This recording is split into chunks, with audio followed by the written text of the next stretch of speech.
Pumunta si Travis Bickle sa isang taxi depot sa New York City upang mag-apply bilang driver sa isang matapang magsalitang tagapangasiwa. Ipinahayag ni Travis na isa siyang honorably discharged na veteranong marino mula sa Vietnam War. Natanggap siya sa trabaho para sa night shift dahil sa kanyang matinding insomnia. Sa isang voice-over na narasyon ni Travis, isiniwalat na siya ay isang malungkot at depresyong binatang 26 na taong gulang. Hindi tiyak kung saan siya nagmula o kung saan ang kanyang bayan. Nagpapadala siya ng mga liham sa kanyang mga magulang, pati na rin ang mga birthday at Christmas card.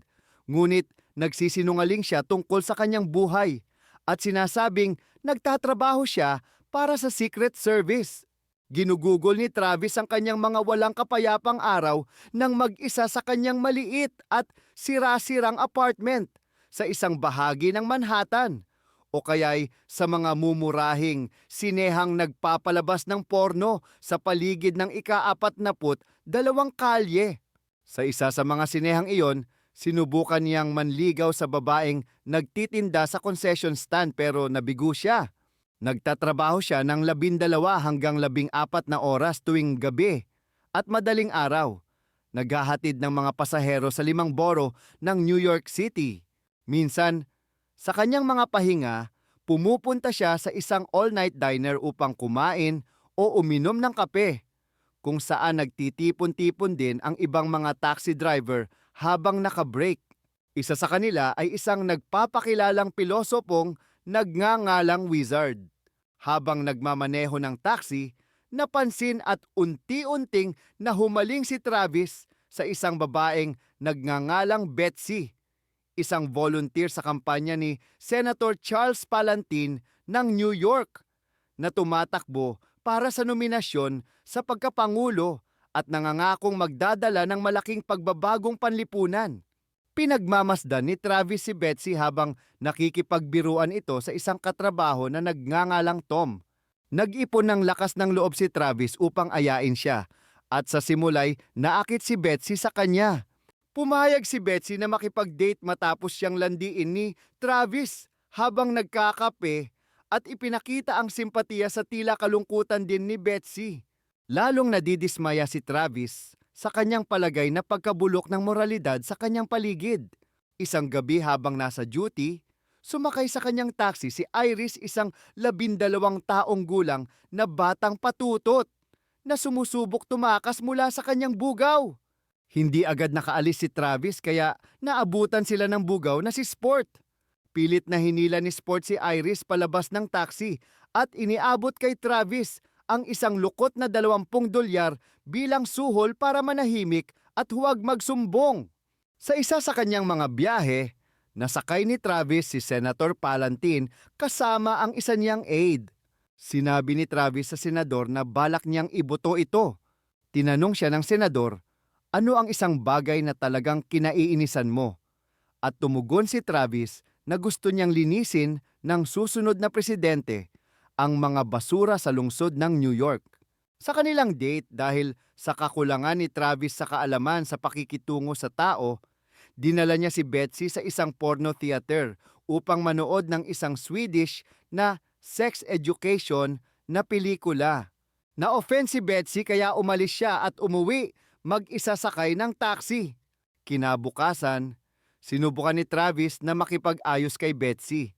Tinawagan niya ito at pinadalhan ng mga bulaklak, ngunit nauwi lamang sa wala ang lahat ng kanyang pagsisikap dahil tumanggi si Betsy na kausapin siya. Bumalik si Travis sa campaign office at hinarap si Betsy, kung saan galit niyang sinabi na masusunog ka sa impyerno katulad ng iba. Dahil sa pagkabigo at depresyon, minsang nasakay ni Travis ang isang negosyante na tila kasing baliw din niya.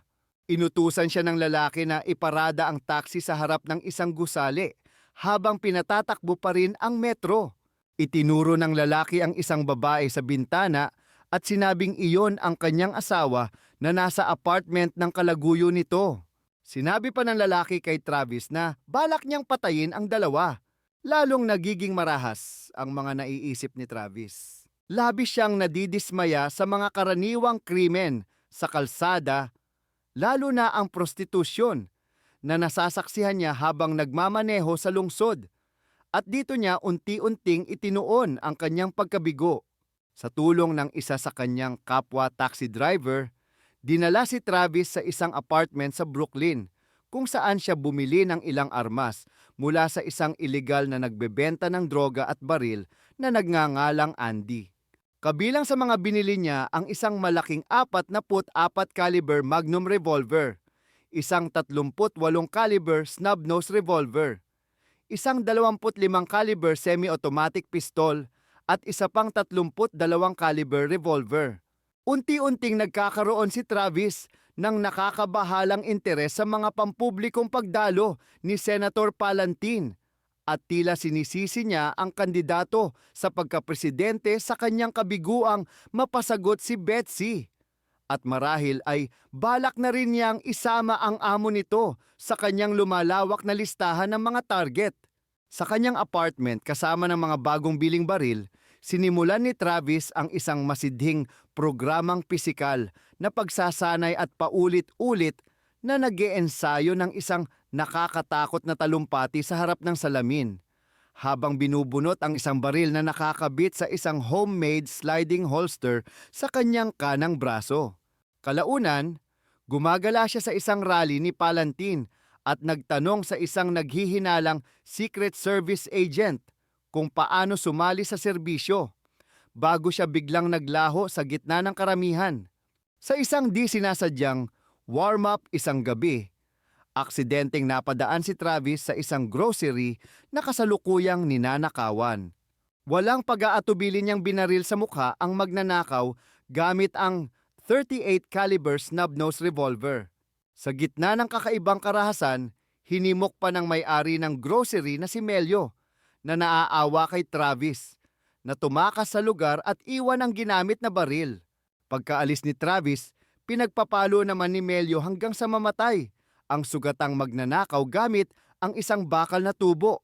Makalipas ang ilang araw, nakita ni Travis si Iris sa kalye at sinundan niya ito.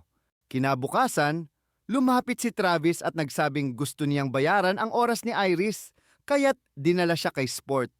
Nagkaroon sila ng tensyong pag-uusap, ngunit sa huli, pinayagan ni Sport si Travis na umakyat sa kwarto ni Iris. Pagdating sa kwarto, hindi nakipagtalik si Travis sa kanya. Sa halip, sinubukan niyang kumbinsihin si Iris na talikuran ang ganitong klasing buhay. Kinabukasan, nagkita sina Travis at Iris sa isang lokal na coffee shop para mag-agahan. Dito, lalo pang nahumaling si Travis sa pagnanais na iligtas ang inosente ngunit ligaw na batang babae na naniniwalang mas astig ang makisama sa mga pokpok, bugaw at tulak ng droga kaysa makipag-date sa kaedad niyang mga lalaki at pumasok sa paaralan.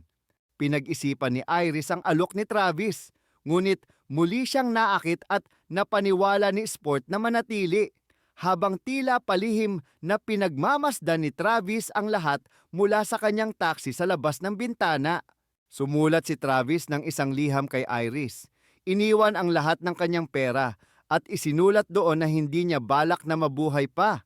Anumang natitirang pagdududa ng manonood tungkol sa katinoan ni Travis Bickle ay tuluyang nawawala ng bigla, at nakakagulat siyang makita na may magaspang na mohawk haircut habang nasa isang pampublikong rally. Palihim siyang gumapang sa gitna ng karamihan at naghanda upang patayin si Senator Palatin, ngunit napansin siya ng mga tauhan ng Secret Service kaya't mabilis siyang tumakas. Bumalik si Travis sa kanyang apartment ng gabing yon upang kunin ang lahat ng kanyang mga baril. Saka siya nagmaneho patungong Alphabet City, isang lugar sa Lower East Side ng New York na binubuo ng avenues A hanggang E. Nilapitan niya si Sport at hinarap ito.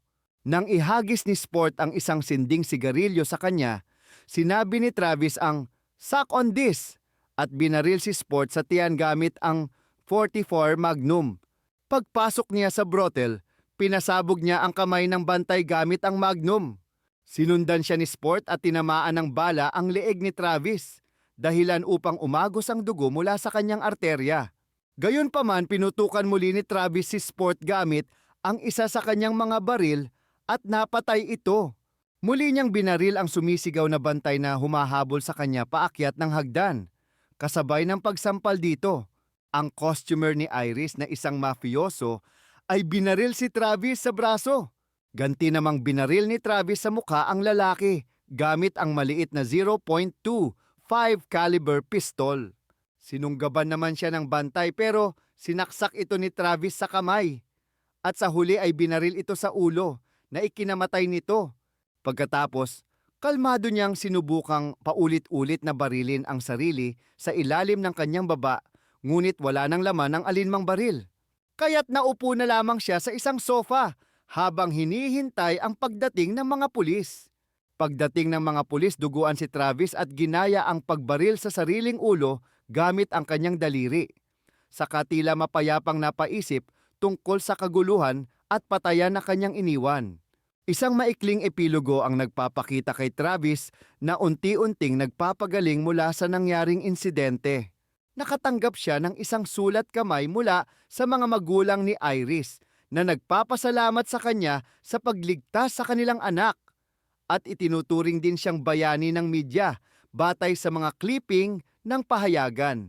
Walang pakialam, nagbalik si Travis sa kanyang trabaho bilang taxi driver at tila mas magiliw na ang pakikitungo sa kanya ng ibang mga driver. Isang gabi, isa sa kanyang pasahero ay si Betsy. Binanggit nito ang tungkol sa pagliligtas niya kay Iris at ang pagiging tanyag niya sa media. Ngunit itinanggi ni Travis na isa siyang bayani. Ibinaba niya si Betsy ng hindi naniningil. Habang siya'y paalis na, nagkaroon siya ng kakaibang ekspresyon sa mukha at inayos ang rear view mirror ng kanyang taxi na tila nagpapahiwatig na muli na namang babalikan ng kanyang kabaliwan.